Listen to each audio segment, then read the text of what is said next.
Today we're catching some sun and waves with Nicole, a QHS member whose life is as vibrant and refreshing as a seaside breeze. What currents brought her to the sunny shores of the quantum shift? Let's surf behind the scenes to see the waves she's been riding.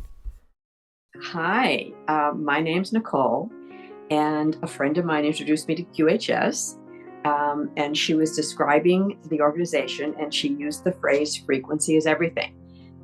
So that really struck me. It's something that I have a completely separate experience with, but I understood it completely. So here's how my story goes.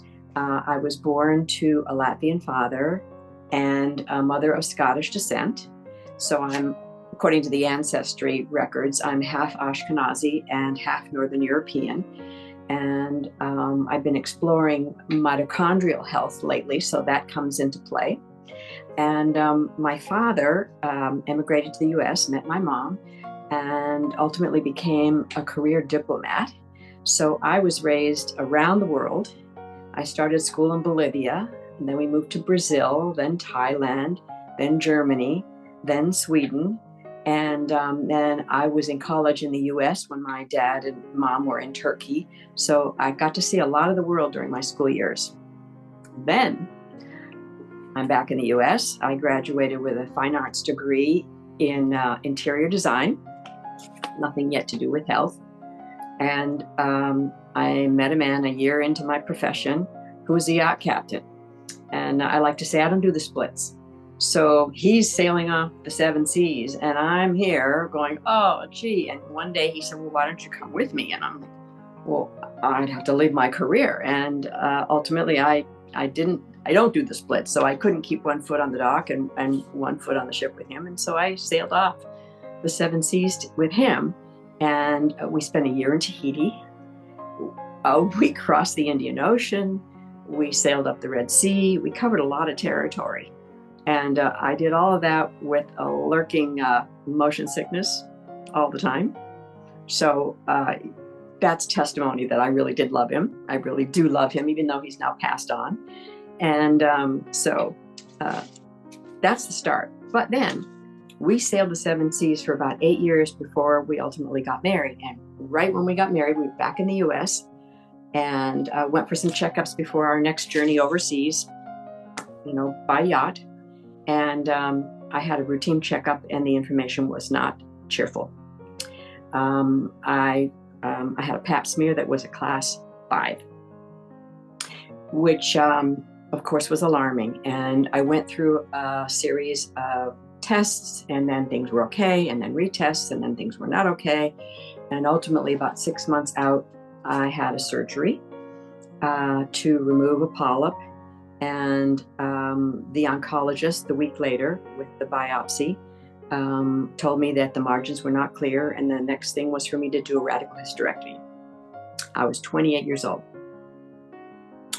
And I had been preparing for the possibility of that outcome, and I knew in that moment I was not going to follow his recommendations. I sat across the desk from him. And this is in a teaching hospital and in Washington, D.C. As a matter of fact, I was born in D.C. I was probably conceived in D.C. And here I was back in D.C. again, in the hospital where I was born, facing this doctor. And I thought, wait a minute here. Who looks healthier in this picture? And no disrespect for this man who was the head of the department, who had a whole career and was giving me his best advisement, but I know for sure that I made the right choice. And I said, Doc, I'm not going to go. And he said, are you trying to tell me that, we have a 90-something% cure rate if you do this and do the surgery, and you don't want to do it? And I said, I don't believe I have to give up my parts to get well. And he said, well, you could do chemo, you could do radiation, but I don't think those are good choices for you. You're young. I said, I agree. I don't think those are good choices for me either. And I completed the appointment. We respectfully parted ways. He had his PA chase me down the hall to say, we'll see you Monday. I know it's really upsetting. Try to have a nice weekend. We'll see you Monday. And I said, you won't see me Monday. I won't be there. So you don't need to hold the ER for me, the OR for me. You don't. So I left. And that was the beginning of a journey that is now over 40 years old. And I never went back to that doctor, although 10 years out, because it's a teaching institution, they wrote to me, they tracked me down, sent me a questionnaire, what my outcome was. And it took me a while to respond, because I now say I was diagnosed, but I did not have cancer. I won't claim it. I absolutely will not claim it, but I was diagnosed. And that's fine. And doesn't matter if it was a misdiagnosis or an accurate diagnosis. What I know is that I don't have it. That's not who I am. And in any case, 10 years out, I had found a GYN who was very supportive of me. And when this questionnaire came, I took it to her and I said, will you help me? She said, absolutely. And meanwhile, I sat, and it took me a month to compose a letter to this doctor to let him know what my outcome was. And that was early on in the days of having access to the internet. When I started this journey, when I was 28, which was whenever that was, 41 years ago, almost 41 years ago, there was no internet. And I had to try to advocate for myself. I did advocate for myself based on what I could learn and empower myself with. I went to the corner health food store and there'd be 3 books on the shelf, right? And I'd buy all 3 of them and study, and then I'd go back. There was nothing in the central library. I was only a few miles from the county central library, but nothing there. So anyway, I studied as best I could, found some people who had more wisdom than I in the direction I was headed, and they guided me. And one thing led to another. So 10 years out, I wrote a letter and I said, Doc, maybe you remember me, because I know I wasn't quite your average patient. And I just want you to know that I'm well, and I thought you might be interested to know that. And I never heard back.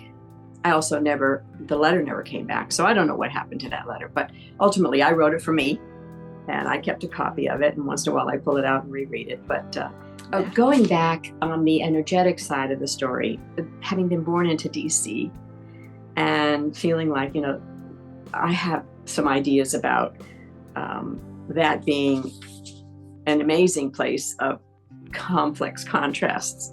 And I love the cherry blossoms, and I love some of the museums there, but I also know so much darkness that happens there.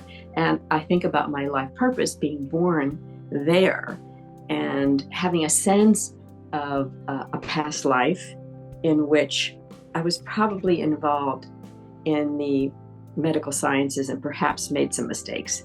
And that I know in this life that I am here to contribute to the restoration of perfect health, the perfect human template. I absolutely know that in every fiber of my being. So I started out in interior design, but when I got this diagnosis and things changed direction, my then husband was traveling, and I stayed home with my parents for a while and started to restore my energy. And then it was time for a career change, and I chose massage therapy so that I could be somewhere in the midst of the conversation that is holistic, or like I like to say, nuts and granola. So I'm a nuts and granola girl. So let's see, back to a couple things about my birth. Again, my mom was born 3rd child, and her mother was advised not to have a 3rd child. Her mother wanted a 3rd child and was advised by her doctor that she wasn't well. And when I think about it now, knowing that the egg that made me would have been in existence in my maternal grandmother's womb, and she at the time was probably already carrying reproductive cancer, it's interesting that I was born into that.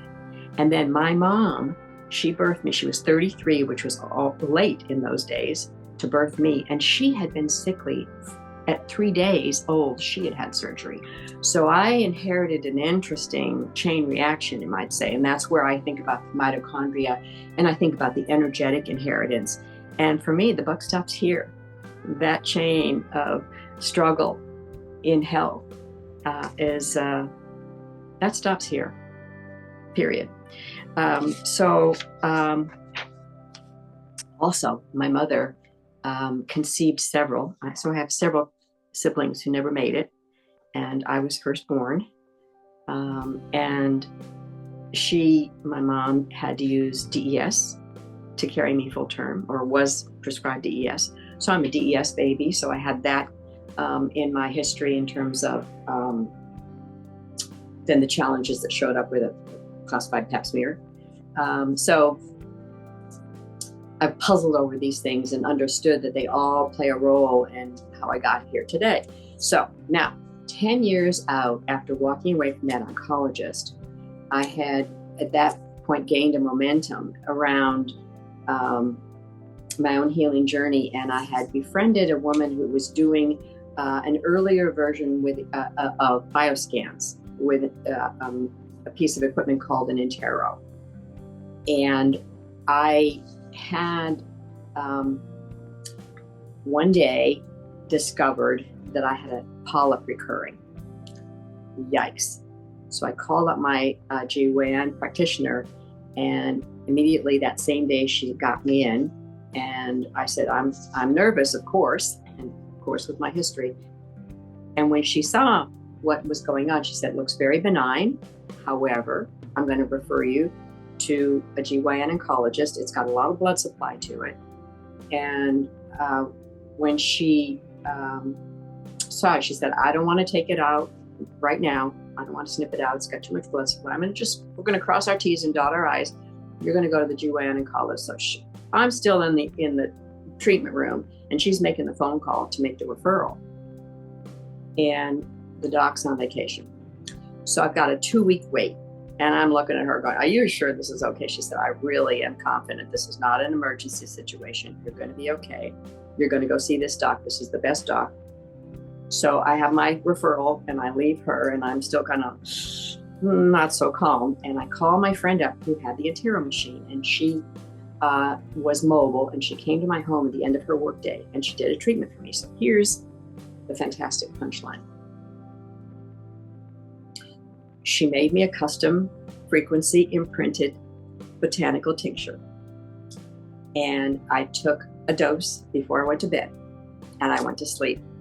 And when I get up in the morning and I'm barely awake and I'm trundling into the bathroom and I sit down, and I have not activated any muscles, I just sat down and I don't feel anything, but I hear a plop in the bowl. And the day before, when I was in the GYN's office and had my exam, and there was a polyp about the size of a walnut with a very hefty blood supply to it. And at that moment, that next morning, I'm looking in the toilet bowl, and there it's floating in the bowl. Ghost white, not a cramp, not a drop of blood. I never engaged any muscle to make that happen. I never felt it leave my body, and there it was in the bowl. That was my moment where I knew frequency is everything. And God bless my friend who made that amazing remedy for me. And it only took one eyedropper full. So I've been on this trajectory. So that was still quite a lot of years ago. But ever since then, I keep going deeper and keep going deeper. And I was making really intelligent, pretty consistently with very few variables, making really intelligent health choices in terms of what I put in my mouth and how I conduct my day-to-day life. And yet, I turned 60. I was invited by my sweetheart on a trip to China. It was a fabulous trip, except I got really sick. And when we came home from that trip, I ended up in the ER and came home with an antibiotic. That was the first time in 30 years I'd had one.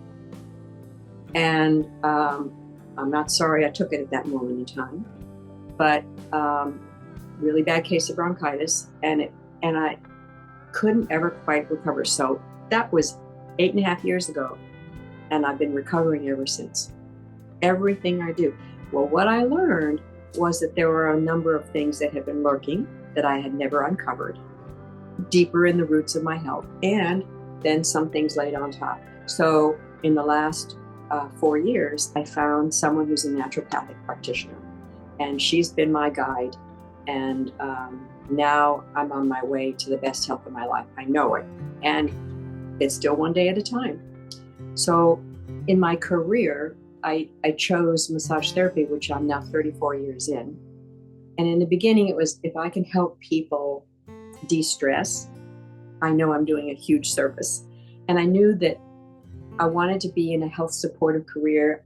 I knew I wasn't going to go to medical school and try and reinvent the wheel or fight that battle. But I wanted to be in a place where I could have conversations that support people in their healing journey if they choose it. So that's how I chose massage therapy. But not long after I got into the field, I learned about lymph drainage as a specialization and craniosacral therapy as a specialization. And those two areas are where I put my focus. And it's been really rewarding. And so I have a saying that I say to my patients all the time when they come to me, because people who come for that kind of work are not seeking a spa treatment. They're looking for something deeper.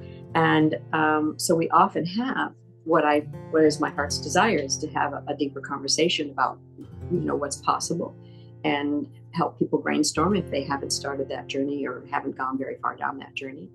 So I tell them that the healing journey is not a straight line. You got to get in the saddle and you got to point your pony down the trail. And I don't care how many switchbacks, I don't care how many dips and turns, you're going to stay in the saddle. Don't turn around and don't get out of the saddle, because you never know. I mean, perfect health could be right around the next corner. You just don't know. So let me take a quick look at my notes here. So in more recent years, what I've learned is that there is a syndrome, and I get to be one of those people, a syndrome called CIRS, Chronic Inflammatory Response Syndrome. And I've learned about that, and I've learned that the mitochondrial inheritance that is mine has had me be, let's say, more delicate in my immune responses to the environment. And having spent lots of years on boats and in living in South Florida and being around human environments, mold illness is a thing, and it's a real thing. And being unaware that there was mold in my environment at one time, or more than one time, that has been a big impact. But now I've learned a lot about what I can do to turn that around. And that's where a lot of my focus is now. So that's pretty much my story. Join us on the Prequel, where every story matters and every voice is heard. Because here at QHS, we're all about healing, learning, and growing together.